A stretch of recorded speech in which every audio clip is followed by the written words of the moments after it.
Rádio Rio de Janeiro, a emissora da fraternidade, passa a apresentar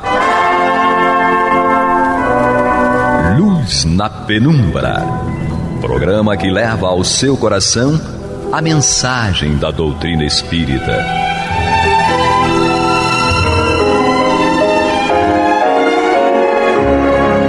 E com vocês, Henrique Parente, para o estudo de obras póstumas. Querido amigo ouvinte, que alegria, mais uma vez, estarmos aqui diante dos microfones da Rádio Rio de Janeiro, sempre com esse sentimento de gratidão a Deus pela oportunidade e nessa expectativa dos assuntos que vêm aqui, estar presentes nas nossas reflexões, que tem trazido para nós enriquecimento em todos os sentidos, porque quando a gente melhora um ponto da nossa vida, a gente melhora a vida inteira.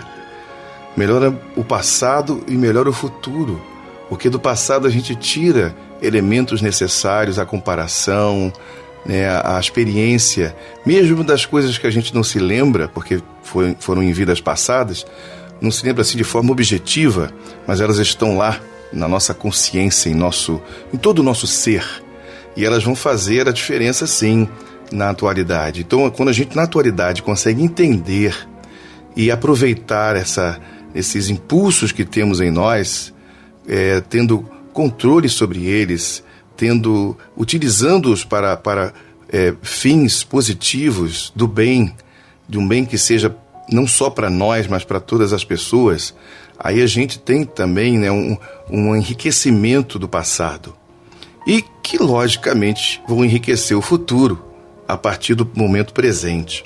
Então esses estudos trazem para nós, quando a gente estuda aqui obras póstumas, como no meu caso, com o Evangelho segundo o Espiritismo, como o nosso querido Antônio de Pádua, que faz o estudo, e outros irmãos estudando as outras obras, cada um falando a sua maneira, com essa intenção de enriquecer a nossa cultura a respeito da doutrina espírita, que naturalmente ela faz menção à cultura geral. A cultura cristã, porque o Espiritismo tem, na moral cristã, a sua bandeira principal. Desde o início, Allan Kardec levanta essa bandeira e ele escreve isso ali no livro dos médiuns. A bandeira que levantamos bem alto, ou desfraldamos bem alto, é de um espiritismo cristão e humanitário. Então, aquele que diz que Kardec ele vacilou em querer aproximar a doutrina espírita de uma escola específica, no caso como a cristã, que ele vacilou nesse ponto, tem pessoas que dizem isso, querido amigo ouvinte. E não é uma questão de nomes, questão de conceitos. Então, eu acho que há um ledo engano nesse sentido. Kardec era um homem sábio e sabia, por isso, o que estava fazendo.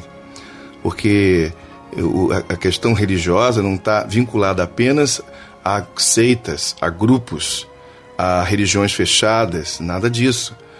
A religiosidade, ela faz parte do nosso instinto, do que vem do nosso próprio Criador. Então, a lei de adoração, estudada por Kardec lá no Livro dos Espíritos, já demonstra isso aí. É inata no homem. Acho que é questão 650, questão 651, por ali. Então, a gente já nasce com isso em nós, que é um reconhecimento da natureza criadora sobre todas as coisas, e nós somos criação. Então, essa lei de adoração é no sentido de uma gratidão, de um sentimento lindo. Então, é daí que nasce esse aspecto religioso, essa necessidade de aproximar-se do nosso Criador, com uma intenção de unir-se, mas não num conceito panteísta, de mistura, como uma gota no oceano, mas é de aproximação. Então existe isso é belíssimo. O homem que distorce isso e põe isso à sua maneira e puxa a brasa para a sua sardinha, cada qual na sua religião, no seu formato. E a gente vê em Allan Kardec, e ainda mais nesse mês maravilhoso, onde no dia 18 é comemorado a publicação do primeiro volume do Livro dos Espíritos, Estão ali as primeiras 500 e poucas perguntas, e esse livro veio aí, a Lumen, né, trazer luz para o mundo e para as pessoas que quiserem, né, utilizando-se desse conteúdo. Então, a gente percebe nesse trabalho maravilhoso do reconhecimento da importância da religião em nossa vida, mas não no aspecto igrejeiro. Não. Aí Kardec, ele evitou, durante todo o seu trabalho de construção doutrinária, chamar o espiritismo de religião. Ele explica isso lá em 1868, no mês de dezembro, na Revista Espírita, o porquê disso aí. Então Kardec, ele diz que evitou para que as pessoas não confundissem o espiritismo com as religiões formais, com as religiões que já existiam, com seus paramentos, suas hierarquias, suas liturgias, né, todo o aspecto místico, etc. e tal, que não era a intenção. A doutrina espírita, ela corresponde a uma necessidade, um caminho construído a partir da pesquisa científica, da filosofia também, que vem argumentar, trazer, questionar, que leva a gente ao aspecto científico. E aí o resultado disso aí transborda numa moral que ele desde o princípio revela, como citei ainda há pouco o Livro dos Médiuns, dizendo que essa moral adotada era do Cristo. E que Jesus, a gente entende também, sabe hoje, que ele não veio fundar religião nenhuma, os homens que fundam as religiões. Então, e eu não estou aqui criticando nesse sentido, porque, né, eu me considero um religioso, então acho que a religião tem a sua importância na vida de todos. Mas para que a gente não confunda alhos com bugalhos, para que a gente entenda que determinados caminhos têm as suas especificidades. Não é uma separação, mas uma necessidade de entender o que é uma coisa e o que não é esta tal coisa. Agora, o resultado final disso tudo precisa ser a de um ser humano que ele respeita tudo o que existe, que ele precisa estar aberto ao que é e às transformações, para que ele possa usar o melhor disso tudo para construir, sim, aí um movimento espírita cristão, seja ele católico, evangélico, umbandista, porque também tem o cristianismo ali na Umbanda, né, nasceu desse sincretismo entre a influência cristã, um pouco também do islamismo e um pouco do que existia das religiões, da essência das religiões africanas. Então, formando a Umbanda, uma religião brasileira, então tem tudo ali. Então, e outras religiões, que mesmo que não sejam cristãs, mas pessoas que estejam na busca de superar a sua condição humana material, entendendo que é um ser espiritual. Então é lindo quando a gente nota que todo o trabalho que a gente realiza vai convergir na aproximação entre as pessoas, nunca na separação entre elas. Apenas formas diferentes de lidar com os mesmos conteúdos, ou conteúdos semelhantes. Então esse é o nosso trabalho, a nossa tentativa de argumentação, mas para fazer nós próprios, individualmente, entendermos a importância disso aí. Então é maravilhoso, e o Espiritismo ele é extremamente aberto diante de todos esses conceitos. O preconceito que existe vem do ser humano. Como diz Maria Rita, numa de suas músicas que ela gravou, coisa boa é Deus quem dá, besteira é a gente quem faz. Mas vamos nós aqui retomarmos aqui o nosso estudo, indo para o finalzinho do estudo aqui da natureza de Cristo, que Kardec empreendeu, e com insistência trazendo textos demonstrando em que Jesus é Jesus, Deus é Deus, e mostrando assim as suas condições. E nessa última parte aqui a gente está falando sobre o conceito de filho de Deus e filho do homem. Então a gente já leu aqui no programa passado a respeito, né, de textos de Ezequiel, de Judite e outros, trazendo para a gente exatamente essa questão do que é o filho do homem, ou seja, aquilo que nasce do homem, que é o produto da humanidade, né, aquilo que vem de Deus, dessa questão, né, desse conceito que é preciso estabelecermos para entendermos aí a distinção. Kardec ele vai nesse ponto com essa insistência para que a gente entenda isso aí. Eu vou repetir só aqui o último parágrafo para dar sequência, para a gente não ficar meio perdido, né? Então vamos ler o parágrafo que eu li por último no programa passado e dando sequência aqui com o restante do texto que nos falta. Deus não designa Ezequiel, senão com aquela expressão, certamente para lembrar-lhe que, apesar do dom da profecia que lhe foi concedido, não pertencia menos à humanidade, a fim de que se não julgasse de natureza excepcional. Então, não era de natureza excepcional ele. Jesus dava-se aquela qualificação com singular persistência, ou seja, de filho do homem, porque só em raríssimas circunstâncias se disse filho de Deus. Verdade, isso está em grifo aqui.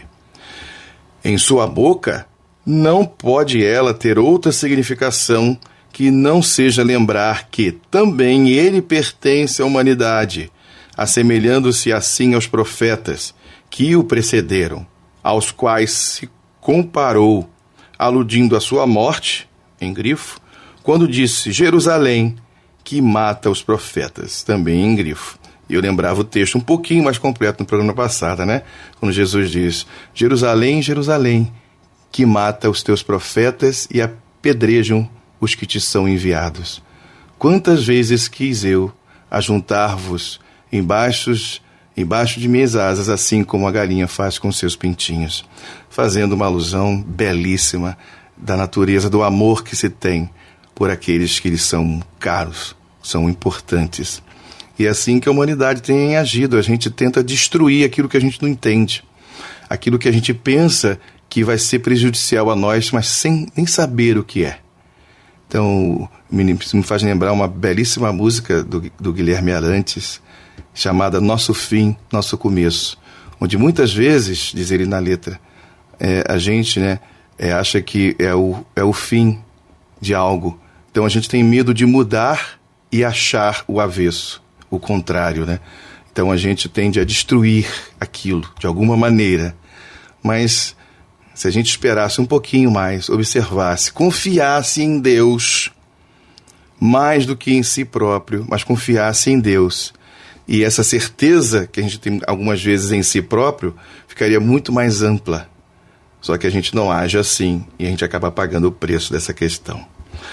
Então, continuando aqui o texto, já a partir de hoje, a insistência com que se designa filho do homem parece um protesto antecipado contra a qualificação que previra se lhe daria mais tarde, a fim de que ficasse bem provado que da sua boca não saíra. Então, de novo aqui para a gente ficar bem claro para nós.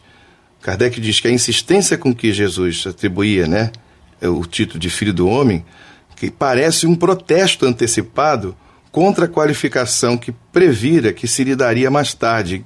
Que qualificação é essa, Aí é o que a gente está estudando, da natureza de Cristo, a fim de que ficasse bem provado de que da sua boca não saíra. Jesus nunca se disse igual a Deus.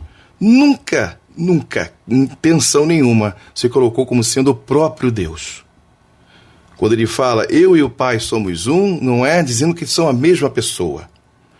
Ele está dizendo da proximidade, assim como ele diz para nós, sede perfeitos, como perfeito é o vosso Pai que está nos céus. Ele não disse isso para todos nós? Agora a gente vai dizer assim, mas como é que a gente vai chegar à perfeição divina? Assim como ele, Jesus, chegou. Aí o título que Kardec dá lá em A Gênese, ali acho que pelo capítulo 10, onde o ser humano, no seu processo evolutivo, alcança o estado de perfeição relativa aos seres criados. Esse estado de perfeição relativa é o estado de identificação no sentido de estar próximo, unido, e não de se tornar igual, ser a mesma pessoa. E que é o que Jesus diz, eu e o Pai somos um, estamos em união. É o estado que Kardec define para a gente numa linguagem atual, do século XIX ali, mas que ainda ninguém fala por aí, ninguém estuda, articula, argumenta a respeito disso aí. Então, muito ainda temos que trabalhar para entendermos melhor essa questão. Então, e nós vamos aqui dando sequência aos nossos estudos aqui. É para notar que, durante esta interminável polêmica que apaixonou os homens por muitos séculos, e até hoje dura, isso é o tempo de Kardec, e acho que eu, Carlos Henrique Parente, e qualquer um aqui da Rádio Rio de Janeiro pode dizer a mesma coisa, até hoje dura, ainda não foi resolvida. Que Aí já é o texto, tá? Que acendeu fogueiras e derramou sangue em catadupas. Ou melhor, catadupas, eu li certo. Versasse a controvérsia sobre uma abstração. Aproveitando aqui, né, a palavra catadupas, que às vezes é até difícil falar, significa grande quantidade. Então, quando ele fala assim, né, que acendeu fogueiras e derramou sangue em catadupas, ou seja, em grande quantidade. Isso versasse a controvérsia sobre uma abstração, que é a natureza de Jesus, de que se fez a pedra angular do edifício, aquela pedra de toque, aquela pedra que faltava para encaixar e dar perfeição, apesar de nada haver dito a semelhante respeito. E se tem esquecido aquilo que o Cristo ensinou ser toda a lei e os profetas. Está em grifo aqui o texto de Kardec. Ou seja, que é o amor de Deus e do próximo e a caridade de que fez a condição de salvamento. Ou seja, toda essa discussão que a gente está estudando aqui, esse conceito de Jesus e Deus, etc. e tal, tudo isso gerou tanta confusão, gerou fogueiras, cadeias, pessoas foram presas e foram assassinadas, né? Seja na fogueira ou em outra condição. Então é lamentável a gente olhar para a história e ver esse derrame de sangue, essa violência, e infelizmente que ainda acontece. Hoje em dia as pessoas ainda constroem comportamentos, ainda, talvez usando o termo aqui, né, catadupas, ou seja, em grande quantidade, ainda nas redes sociais, se degladiando ou mesmo fisicamente desrespeitando o pensamento livre, o direito de liberdade de pensamento das outras pessoas, seja elas de crenças religiosas, seja elas de crenças políticas ou outras coisas mais. É preciso que a gente respeite as pessoas, que a gente procure diálogo, conversar, trocar ideias quando for possível e afastar-se dessa questão de degladiar-se com as outras pessoas, onde a gente não vai construir nada, realmente nada de bom. Não é você deixar de se posicionar. Não é uma questão de pessoas que se sentem covardes por causa disso. As pessoas podem se posicionar, mas é preciso dar direito a outra pessoa também de se posicionar. E a gente segue os caminhos e mais na frente compara qual o melhor caminho. Se foi o nosso que a gente escolheu, se foi o do outro, que seja. Então seria bacana, ou será bacana quando a gente conseguir fazer isso. Mas a gente vai chegar lá, com respeito, com amor no coração, para que o ódio não tome conta. Como diz lá aquela saga lá do Guerra nas Estrelas, o lado negro da força não nos tome. E a gente siga buscando a luz que o Evangelho traz para nós. Ou seja, a boa nova, a boa notícia que nos traz e precisa trazer em nosso coração alegria. Por isso sempre dizemos aqui quando iniciamos o programa que é com muita alegria que a gente assume aqui os microfones da Rádio Rio de Janeiro para procurar levar ao amigo ouvinte o interesse pelo conhecimento, pelo estudo, para que cada um de nós, na nossa particularidade, possamos comparar os caminhos que estamos seguindo e nos esforçar, buscando a ajuda de Deus e dos bons espíritos para nos auxiliar nesse processo, porque viver não é fácil, não. A gente sabe disso. Mas vamos estudar mais um pouquinho aqui do texto final dessa parte tão bacana do estudo da natureza de Cristo. Aplicaram-se fervorosamente a questão da afinidade de Jesus com Deus e deixaram em ouvido as virtudes que ele recomendou e de que deu o exemplo. O próprio Deus ficou na penumbra perante a exaltação da personalidade de Cristo. É verdade. No Concílio de Nicéia foi dito simplesmente: cremos em um só Deus, etc. Mas como é esse Deus? Nenhuma palavra sobre os atributos essenciais dele, a soberana bondade e a soberana justiça. Tais palavras serão condenação dos dogmas, que consagram a sua parcialidade por determinadas criaturas, a sua inoserabilidade, o crime, a cólera, o espírito vingativo de que se servem para justificar crueldades praticadas em nome dele. É verdadeiro demais isso. Se o Concílio de Nicéia, que se constituiu em fundamento da fé católica, fosse conforme ao Espírito de Cristo, para que o anátema final? Então, para quê, Não é isto a prova de que ele é a obra das paixões dos homens? A que foi devida a sua adoração? A pressão do imperador Constantino, que fez dele uma questão mais política que religiosa, afirma Kardec. Realmente, foi mais política do que religiosa. Ali, o cristianismo começava a se desvirtuar em parte dos seus princípios primordiais, trazidos pelo Cristo. Por isso que Jesus previu que o nome dele seria destinado a fogueiras, a guerras e tudo mais, por causa da desvirtuação dos homens. Então, sem ordem sua, não se teria realizado o Concílio de Nicéia, e sem a sua intimidação, seria mais que provável o triunfo do arianismo. E rapidamente, comentando aqui a respeito da palavra arianismo, isso vem do padre Arius, que é padre no sentido de pai, Isso foi lá na virada do século III para o século IV, existia um homem que fazia parte da igreja e que ele militava um conceito diferente. Ele dizia que o pai tinha criado o filho e que a este ele seria subordinado, reduzindo assim a divindade de Cristo, ou seja, naquele conceito comum dado pelos católicos que vinham ali com a influência de Constantino.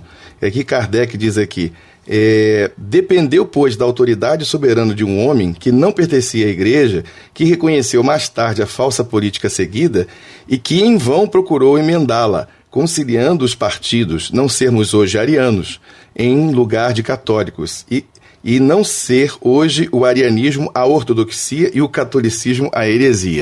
Então, por causa dessas discussões que existiam, esse Concílio de Nicéia foi muito importante nesse sentido, em que ali se decidiu a ideia, o ser católico e não ser ariano.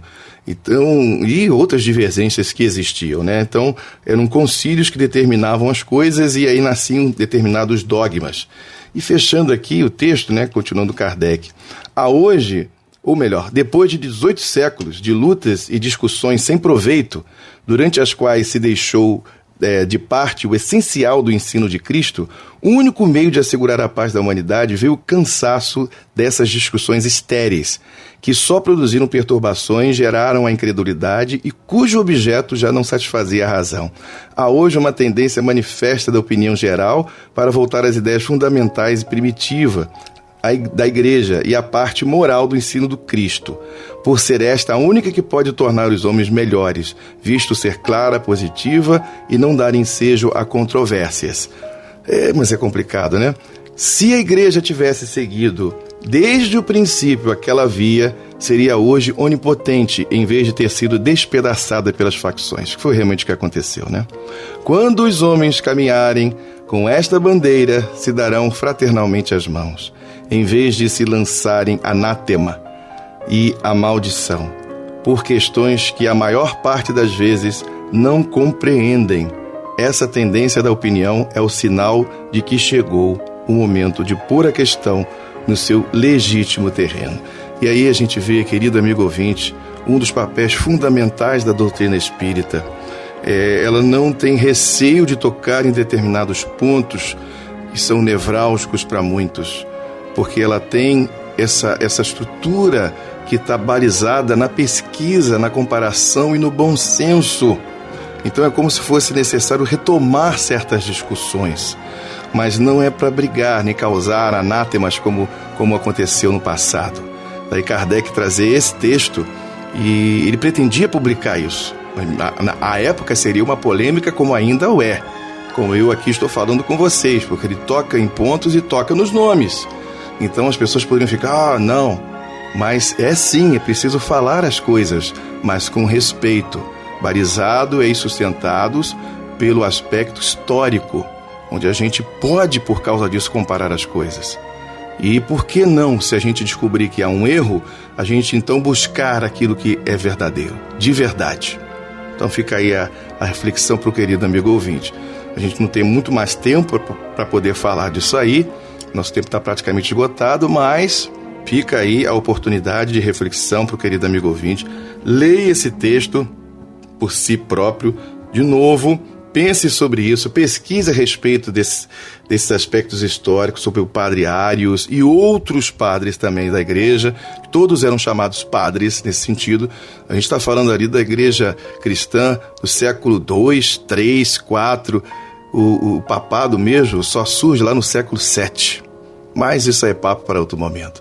Então hoje a gente finda aqui esse estudo e agradecidos pela oportunidade. Que possamos estar juntos novamente na próxima semana, mais uma vez. Muito obrigado a todos, muita paz. Você está ouvindo o programa Luz na Penumbra.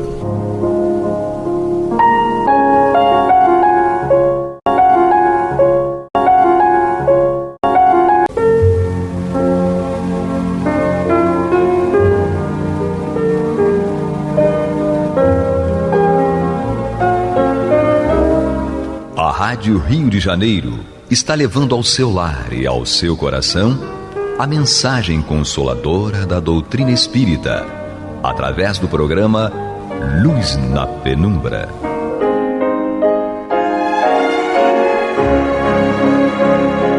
E com vocês, Antônio de Pádua Barbosa, para comentar o Evangelho segundo o Espiritismo, da obra codificada por Allan Kardec. Olá, minhas amigas, meus amigos, muito boa noite.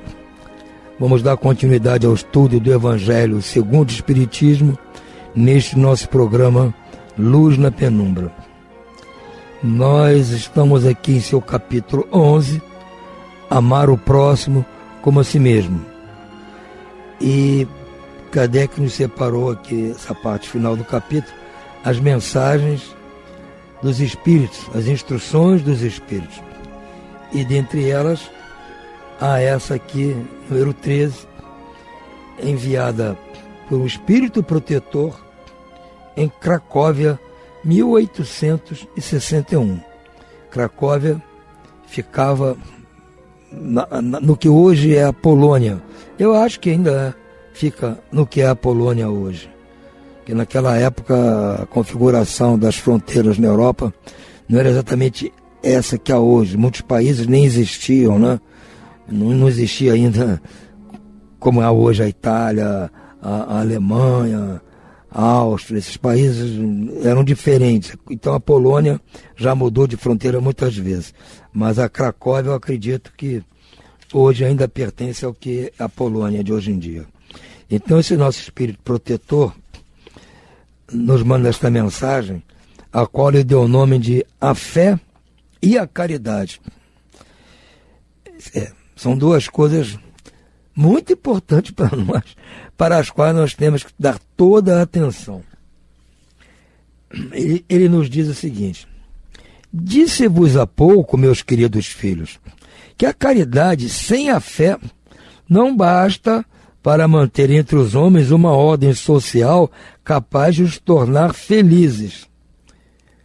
Deveria ter dito que a caridade é impossível sem a fé.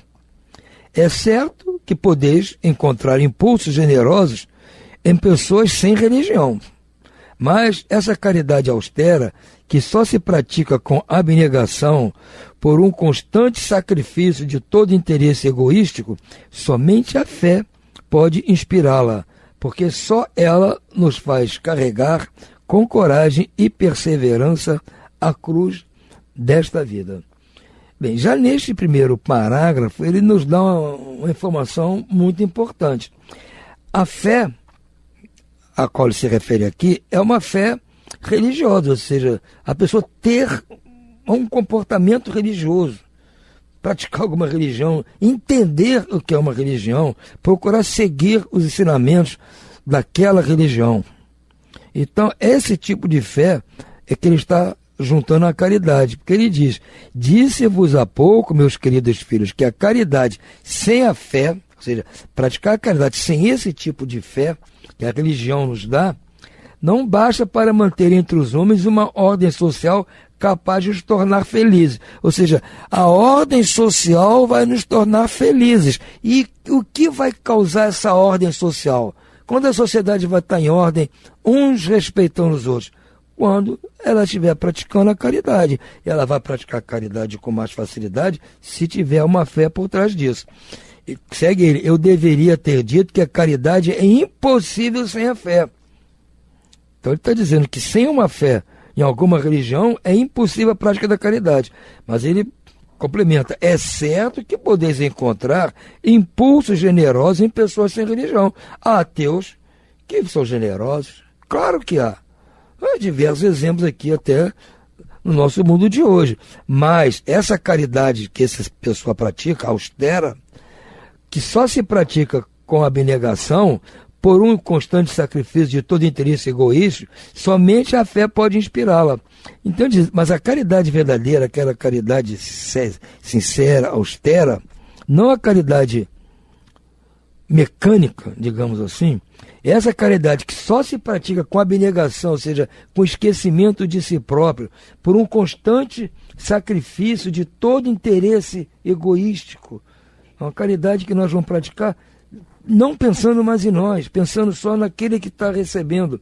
Somente a fé pode inspirá-la. Ou seja, não precisamos ter atrás de nós um respaldo de algum, não sei, um conhecimento, um fundo religioso, um fundo que nos ligue a Deus novamente, para termos força para ter essa inspiração. Porque só ela, fé, faz carregar com coragem e perseverança a cruz dessa vida. Porque nós, para praticarmos a caridade, muitas vezes não vamos nos livrar das nossas cruzes que estamos carregando. Às vezes até vão aparecer outros. Porque praticando a caridade podemos criar algumas confusões com outras pessoas que não vão entender, e é mais umas cruzes para carregar. E para ter força para carregar essa cruz, só a fé, no nosso caso, no Cristo. Só a fé no Cristo.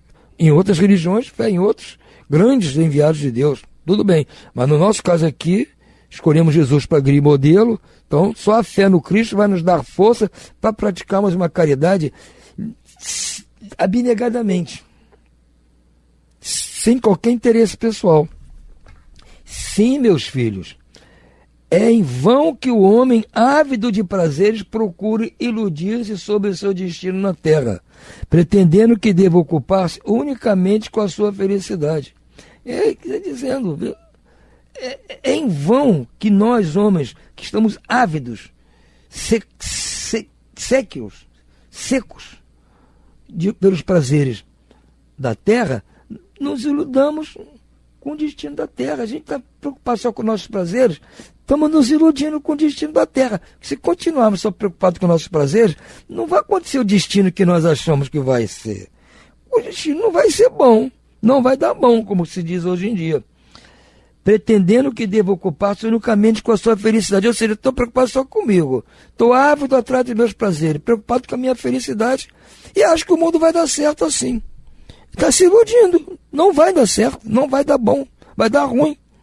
Porque se todo mundo pensar assim, é cada um por si, como é que vai haver paz, harmonia, calma social, equilíbrio, segurança? Não vai haver. Se cada um pensa em si, aquele que for menos escrupuloso vai levar vantagem. Certamente, Deus nos criou para sermos felizes na eternidade. Entretanto, a vida terrena deve servir apenas ao nosso aperfeiçoamento moral, que se adquire mais facilmente com o auxílio dos órgãos físicos e do mundo material. Então está dizendo, Deus nos criou realmente para sermos felizes na eternidade. Sem dúvida, nós vamos ser felizes na eternidade. Vamos alcançar um mundo crístico. Vamos ser felizes, como Jesus prometeu, aquela felicidade que ele não conseguia nem descrever para nós como ela é. Mas a vida terrena que nós estamos vivendo aqui, ela deve cumprir apenas,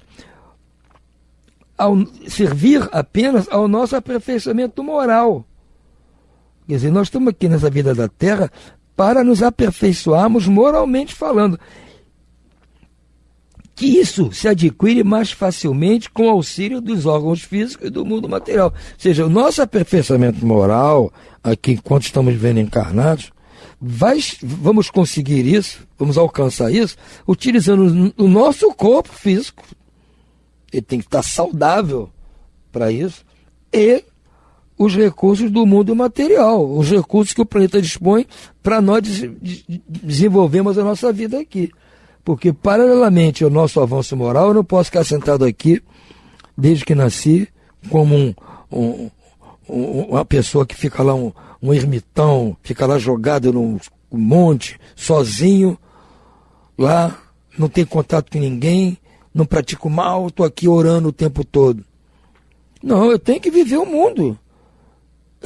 Ele tem que ter uma roupa para ele vestir. Alguém fez para ele. Ele tem que comer, ele vai ter que catar, ele tem que ter esforço para isso. Então nós precisamos viver com as coisas do mundo, cuidar do nosso corpo e, para isso, usar os recursos materiais que a Terra tem. Agora, o problema é que a gente desvirtua e passa a cuidar do corpo com certos exageros. E usar os recursos materiais também com certos exageros. E aí, para isso, usamos o nosso egoísmo, nosso orgulho, para conseguir cada vez mais. Então, passamos a focar nessas coisas em vez de focar no aperfeiçoamento moral. A proposta do Cristo era essa. Vamos focar no reino de Deus, no aperfeiçoamento moral. Buscai o reino de Deus e sua justiça, e tudo mais vos será dado em acréscimo. Não adianta juntar tesouros na terra, onde os ladrões roubam, as traças consomem, etc. Temos que buscar tesouros no reino dos céus. Então está dizendo isso. Para nós, o Pai não deixa uma ave sem comida, não deixa o lírio do campo sem veste, então ele não vai deixar a gente sem comida nem sem roupa. Se nós focarmos nossa vida no aperfeiçoamento moral, não vamos largar de mão, ser exagerados e ir para o deserto viver sozinho, não é isso. Mas vivendo aqui, dentro dos conformes, nós temos que equilibrar o nosso conforto físico, vivemos bem, saudáveis, bem abrigados, nos alimentando bem, vivendo bem, confortavelmente, mas não deixar que isso suba a nossa cabeça e só pensemos nisso. Temos que buscar o nosso aperfeiçoamento moral. E então ele diz aqui, para nós vermos assim, nós temos que buscar uma fé, para podermos praticar a caridade, que é essa caridade que vai nos levar ao aperfeiçoamento moral. Sem levar em conta as vicissitudes ordinárias da vida, as diversidades de gostos, dos pendores e das necessidades, é esse também um meio de vos aperfeiçoares, exercitando-vos na caridade. Com efeito, só a poder de concessões e sacrifícios mútuos podeis manter a harmonia entre os elementos tão diversos. Então, exatamente isso. Nós temos muitas vicissitudes ordinárias, corriqueiras aqui na vida. Acontece todo dia uma coisa para complicar a nossa existência. Até porque as pessoas pensam diferente, têm gostos diferentes, pendores diferentes, necessidades diferentes. Então isso entra em choque. Muitas vezes o nosso gosto com o gosto de outra pessoa, nossa necessidade com a necessidade de outra pessoa, entra em choque. Então nós temos que administrar isso de uma maneira tal, equilibrada, porque isso também é um meio de nós nos aperfeiçoarmos. Saber lidar com essas diferenças entre nós. Uns têm mais, outros têm menos, uns precisam mais, outros precisam menos. Nós temos que nos adequar a isso. Isso é um trabalho moral. Esse conhecimento de saber lidar com todas as situações que se nos apresentam. Com efeito, só a poder de concessões e sacrifícios mútuos podeis manter a harmonia entre elementos tão diversos. Ou seja, só quando nós estivermos nos sacrificando e fazendo concessões a outros, é que poderemos manter a harmonia entre elementos tão diversos. É que nós vamos conseguir estar harmonicamente vivendo dentre esses elementos tão diversos, de gostos, de pendores, de situações. Agora, ele propõe isso aqui, não é para eu só. Ele está propondo para todos, que o mundo todos vão ter que ser assim no futuro. Então, diz ele aqui. É esse também o meio de vos aperfeiçoardes, exercitando-vos na caridade. Com efeito, só poder de concessões e sacrifícios mútuos. Então, as concessões e sacrifícios não vão ser só da minha parte. Não é somente eu. Se eu só no mundo aqui, só eu fizer isso, tá bom, beleza. Mas a sociedade vai continuar complicada, porque as outras pessoas não estão fazendo. Mas alguém tem que começar a fazer para o outro. Parece, poxa, o que ele está fazendo ali, parece que é bom, vou fazer também. A gente tem que sempre busca isso. Alguém tem que começar a querer um mundo melhor. É como o John Lennon fala naquela canção Imagine, né? Eu sei que você concorda comigo. Eu sei que você concorda com essa minha proposta de paz. Então junte-se a mim. Junte-se a mim na minha proposta. E aí, se todos se juntarem, seremos um mundo um só. O mundo será um só, todos pensando nisso. Isso é um futuro muito longo, mas tem que começar algum dia. O Cristo veio trazer isso para nós. Olha, eu estou mostrando que é assim que funciona. Pelo menos ele arrumou 12 seguidores. Esses 12 seguidores, depois que ele partiu, foram angariando mais seguidores e veio a criação do cristianismo. E, em tese, todos os cristãos devem estar praticando isso. Em tese. A verdade não é essa, a gente sabe que não é. Que nem todo mundo que é cristão, que ouve essa palavra, concorda com ela, pratica isso. Mas isso é problema de cada um. Não é um problema nosso. O problema nosso é nós praticarmos. Nós não somos aqueles 12 apóstolos, não somos aqueles que ouviam Paulo, não somos. Mas nós estamos ouvindo já o eco de todos esses ensinamentos. Se concordamos com eles, achamos que é uma boa, nos focarmos no reino de Deus, focarmos num mundo melhor no futuro, um aperfeiçoamento moral, temos que, a partir de agora, pensar em praticar a caridade. Praticar caridade em todos os seus aspectos. E para isso, o nosso irmão aqui, ele acha que a fé religiosa ajuda. No entanto, tereis razão se afirmardes que a felicidade se acha destinada ao homem desse mundo, desde que a busqueis no bem e não nos prazeres materiais. Então, é verdade que a felicidade está destinada a todo mundo que está aqui na Terra. Todos nós vamos ser felizes um dia, desde que nós busquemos o bem e não busquemos os prazeres materiais. Os prazeres materiais são um apêndice, são um anexo, a periferia do nosso objetivo.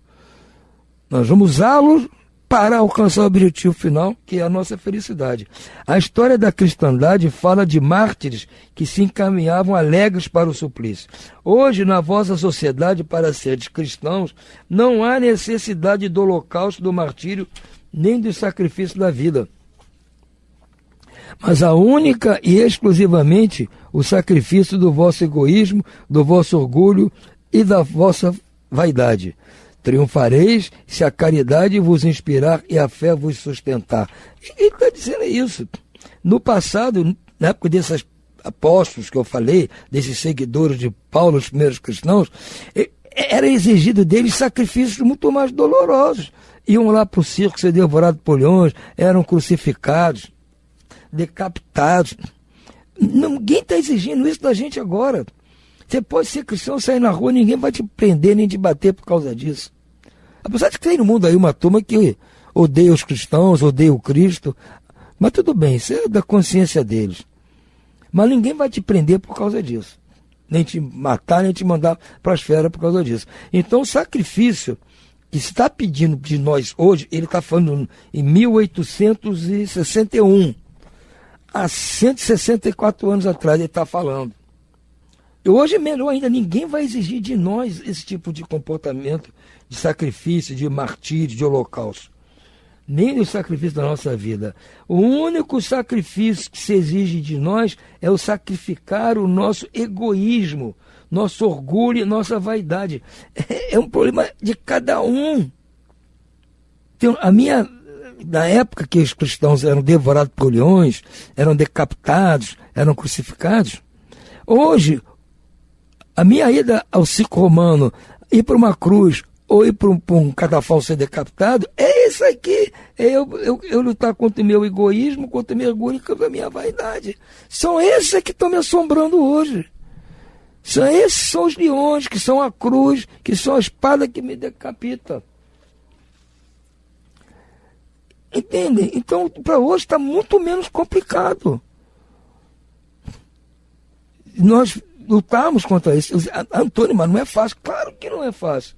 Então diz aqui, nós triunfaremos se a caridade nos inspirar e a fé nos sustentar. Então, para isso, nós temos este recurso para poder enfrentar essa luta contra nós mesmos, contra o nosso egoísmo, nosso orgulho e nossa vaidade. Nós temos um instrumento, uma arma super eficaz. que é a prática da caridade. E para praticá-la, a fé vai nos sustentar.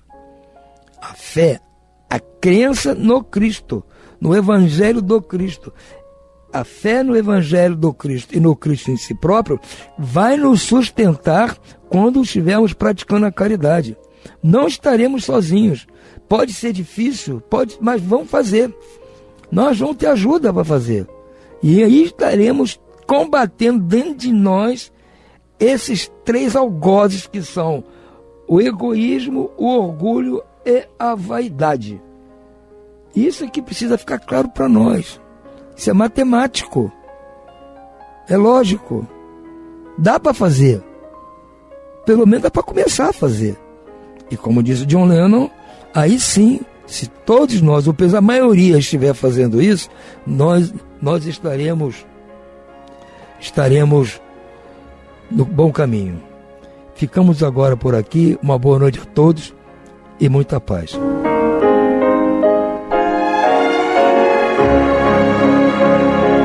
E vamos ouvir agora a prece de encerramento de nosso programa, na voz de Geraldo de Aquino. Jesus, dá-nos coragem para a luta, piedade para os insultos e misericórdia para as injustiças e ingratidões. Limpa nossa alma de inveja e ambições mesquinhas, de ódio e de vingança o nosso caminho.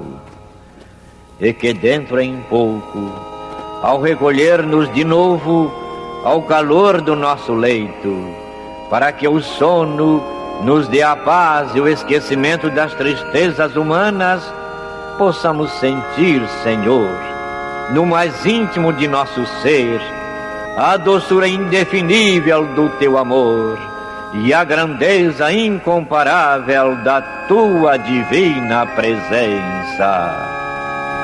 Que assim seja.